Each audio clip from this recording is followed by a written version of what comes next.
ಬಾಲ್ಕಿ ಮಟ್ಟದಲ್ಲಿ ಬೆಳೆಸ್ರಿ. ಹೆಮ್ಮೆಯಿಂದ ಗೊತ್ತಿಲ್ರಿ, ಅಪ್ಪ ಅಮ್ಮನ ಪ್ರೀತಿ ಯಾರಿಗೆ ಸಿಗ್ತದೆ ಇಲ್ಲ ಗೊತ್ತಿಲ್ಲ, ಜಾಸ್ತಿ ಪ್ರೀತಿ ತೋರ್ಸ್ಯಾರ್ರಿ. ನಿಮ್ಗೆಲ್ಲ ಒಬ್ಬೊಬ್ಬರೇ ತಾಯಿ ತಂದಿದ್ದೀವಿ, ನಮ್ಮ 108 ಜನ ತಾಯಿ ತಂದಿದ್ದಾರೆ ಅದರ.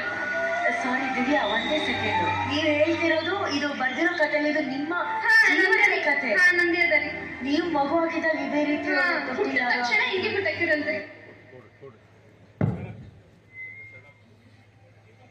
ಆತ್ಮೀಯ ಶರಣ ಬಂಧುಗಳೇ, ಒಂದ್ಸಾರಿ ನೀವೆಲ್ಲರ ಜೋರಾದ ಚಪ್ಪಾಳೆ ಮೂಲಕ ಪೂಜ್ಯರ ಪಾದಗಳಿಗೆ ಅನಂತ ಅನಂತ ಶರಣ ವಂದನೆಗಳನ್ನ ತಿಳಿಸೋಣ. ಇವತ್ತು ತಾವೆಲ್ಲರೂ ಕೇಳಿದ್ರಿ, ನಿಜವಾಗಿ ನಡೆದಾಡ್ತಕ್ಕಂಥ ದೇವರುಗಳನ್ನ ನಾವು ಕಂಡಿದ್ದು ಬಾಲ್ಕಿಯ ಜನತೆ, ಅದು ಬೀದರ್ ಜನತೆ. ಯಾರಲ್ಲಿ ಅಂದ್ರೆ ಮೊದಲು ಪರಮ ಪೂಜ್ಯ ಡಾಕ್ಟರ್ ಚನ್ನಬಸವ ಪಟ್ಟದ್ದೇವರು ಪೂಜ್ಯರು, ಆದ ಬಳಿಕ ಪರಮ ಪೂಜ್ಯ ನಾಡೋಜ ಡಾಕ್ಟರ್ ಬಸವಲಿಂಗ ಪಟ್ಟದ್ದೇವರು ಅನ್ನುವಂಥ